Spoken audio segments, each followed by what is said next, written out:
Good morning, good afternoon, good evening to East Central Missouri and the world, and welcome to the James Strong Show podcast number 169.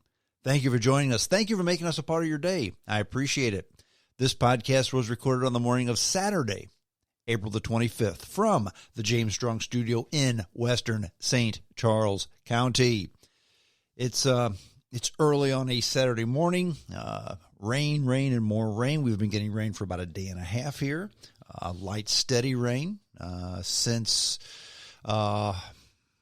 yesterday morning, maybe that'd be Friday morning, maybe Thursday evening. We've gotten about an inch and a quarter of rain here in western St. Charles County, which I'm not going to complain because about 2 weeks ago I had help, 14 tons of sod in my yard. So there's nothing that a yard full of brand new sod likes more than a nice, slow, steady rain. And that's what we're getting. We're supposed to get that today as well. So don't mind the rain. Sunday is supposed to be beautiful. Monday, Tuesday, the same. So bear with me and don't curse the rain too badly because my yard needs it. The podcast today, I'm going to go all conspiracy theory on you all today. I'm going to talk about the holy trinity of conspiracy theorists, the Illuminati, the Trilateral Commission, and the Bilderbergs. Actually, you may think, oh, here he goes. He's going all UFO on us again. No, that's not true. These are legitimate organizations. Some were around once upon a time. Some are still around. And I'm going to go ahead and go into detail on these, the big three of the conspiraciers, the deep state, who runs the world, the Rothschilds, all that kind of thing. So we're going to go into that in detail today on the podcast. Before we do that, I want to talk a little bit about the pandemic and what's going on and some of the things that are,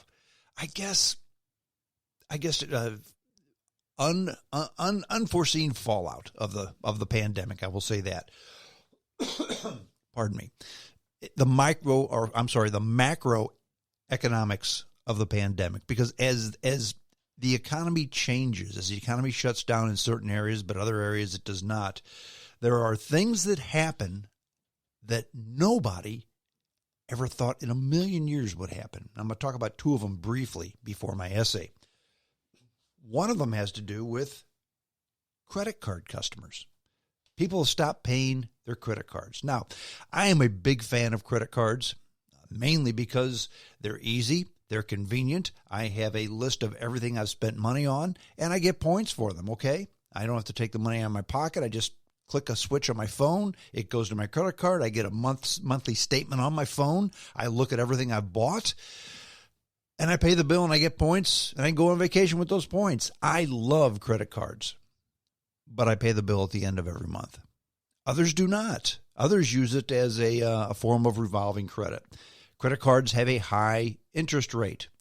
And a lot of people say, well, why does a credit card charge 12% interest when a home loan charges 3 or 4% interest? It's because credit card debt is unsecured. In other words, you can just walk away from it, and really there's nothing the credit card company can do about it. And that's what people are doing now. Millions of credit card customers, millions of credit card customers have stopped paying their bills because they're either out of work or underemployed. And that's the first thing they stop paying.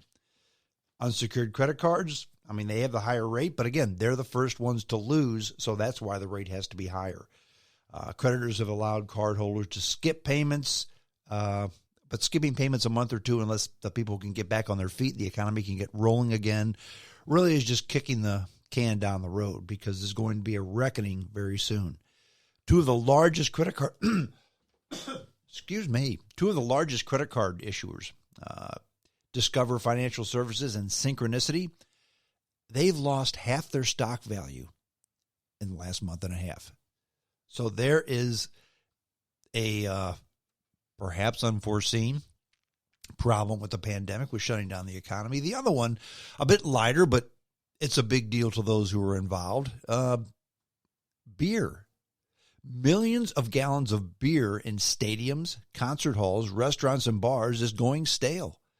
Because think about it. If beer is in a tap, it's unpasteurized, remember, it's not preserved. That's what makes it taste different, in my opinion, better. But it's going stale. Beer in a keg lasts between 2 and 6 months. That's it. Yeah, that's if it's under refrigeration. And then it goes bad. Okay? Now, right before St. Patrick's Day and March Madness, 2 huge drinking occasions, the breweries ramped it up. And they made more tap beer than normal and sent it to all these places where people drink beer. Well, nobody drinks it now. Now, I will tell you that twice I've gone to one of my favorite restaurants, the Brass Rail in O'Fallon here in western St. Charles County. And we've ordered takeout, and I've asked them to fill up my growler with beer. So I'm using their beer. So slowly but surely, some of these pub owners and restaurant owners are getting rid of their beer, selling their beer, but not many. Millions of gallons are going to go bad. And you can't just dump it down the drain, because if you dump beer down the drain, remember, it's got yeast. It's got live active cultures in it, and it ruins the pH balance of the rivers and streams. It introduces bacteria, so you can't dump it. You got to get rid of it some other way. The other thing to consider are the containers that kegs of beer are stored in. Those are owned by the breweries or the distributors, and they're worth $100, $200, $120 a piece, something like that.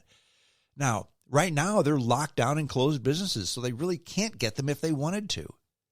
But they do want to get them, because if those businesses go bankrupt, those containers will be locked up in bankruptcy. And they may have to buy new ones, because when the pandemic stops, because they can't get them, they'll be part of a bankruptcy proceeding. Who pays for it? That's another question or problem that they have. Who's going to pay for all this beer? Now, the restaurant owners, they've bought it, but they can't use it. And if they go bankrupt, the beer distributor, brewery, loses a customer. So they're willing to work with the customers on this beer, but again, they're not sure how it's going to work. As far as what to do with the beer, some of the smaller brewers are going to planning to take it anyway, and turn it into hand sanitizer or ethanol for your vehicles. So there you have it. 2 problems, macroeconomical type problems. In other words, if this happens, anything that happens in the economy affects something else. And the longer we go on with this, the more things are going to be affected.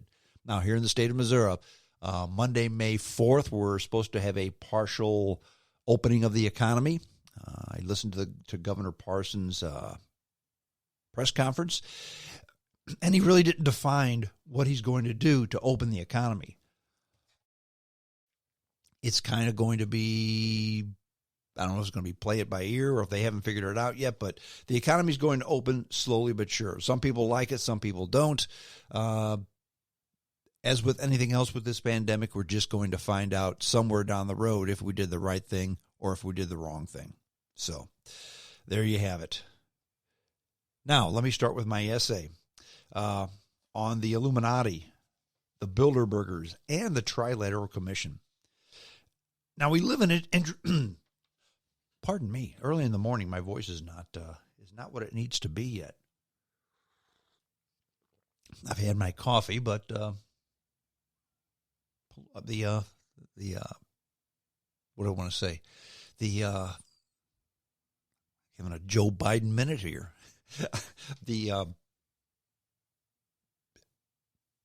Pollen. The pollen is getting to my throat, so pardon me for that.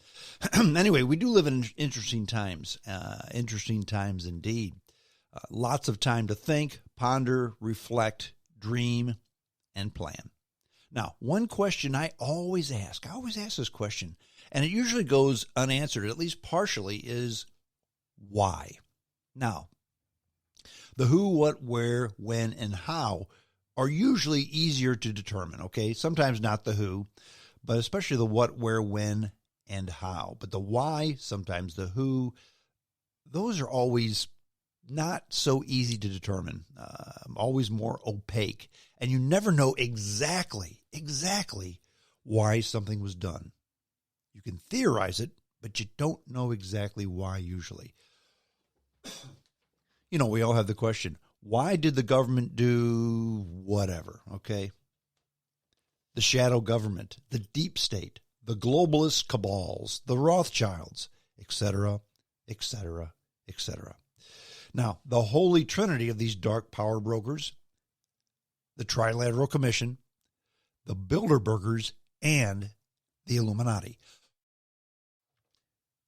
Those are all actually true organizations, by the way. There really was an Illuminati once upon a time. There still is a Trilateral Commission. There still is a yearly, sometimes bi-yearly meeting of the Bilderbergs. Okay? And today's essay delves into the history of these organizations. They're not just all made-up stuff that you hear on Coast to Coast, but they have a history. Some of them a continuing history, okay? Who runs them? What do they do? Why do they do it? And why they're at the top of a conspiracy theorist's menu of the macabre. And by the way, before you think I'm going all fake news on you and UFO on you for this podcast, something to know. Remember, my podcasts, my essays on my podcasts, quite often have a lot of opinion, but they're opinions based in fact. And the places I got the facts for this essay on these organizations, most all this information I received from the websites of the organization. That's right, the Bilderbergs and the Trilateral Commission have an official website where, don't take my word for any of this, folks. All you have to do is go to their websites and check it out for yourself. And I will give those websites throughout the podcast. The Illuminati, the Trilateral Commission, the Bilderbergs. Now, the first and foremost, before the Bilderbergs, before the Trilateral Commission, who, by the way, are both legitimate organizations that are still active today, we had the Illuminati. Now, the Illuminati was not some made-up group of people that, we talk about on Coast to Coast. The Illuminati is actually a name given to several groups, but historically, the name Illuminati refers to the Bavarian Illuminati, which was an Enlightenment-era secret society founded, if they even have a date, on May 1st, 1776, in Bavaria, part of Germany, of course. Now, the society's goals were to oppose superstition, obscurism, religious influence over public life, and abuses of state power. The order of the day, they wrote in their general status, is to put an end to the machinations of purveyors of injustice, to control them without dominating them. Now, the Illuminati, along with Freemasonry and other secret societies, they were outlawed during the Edict of Charles Theodore, who was the head of Bavaria, and also with the encouragement of the Catholic Church.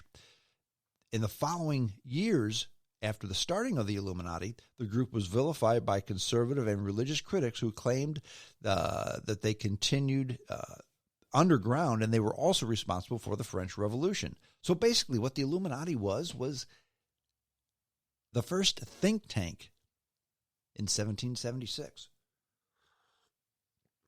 A group of guys who just got through and thought, you know what? We don't like the way government does things. And at that time, the government had a lot to do with the Catholic Church. We just don't like the way they do things, and we want to go ahead and enlighten them on the right way to do things. Now, lots of influential individuals and intellectuals and progressive politicians, they counted themselves as members of the Illuminati, including Ferdinand of Brunswick. There was a diplomat named Xavier von Zwack, and the Duke of Gotha, names that were big names of the day, but kind of on the fringe, kind of free spirits of the day. Let's just say that. I mean, in subsequent use, Illuminati was also referred to various organizations that have claimed or have been claimed to be connected with the Bavarian Illuminati or other similar societies. In other words, breakoffs of the original. Okay. Now, these organizations have often been alleged to conspire the control of world affairs by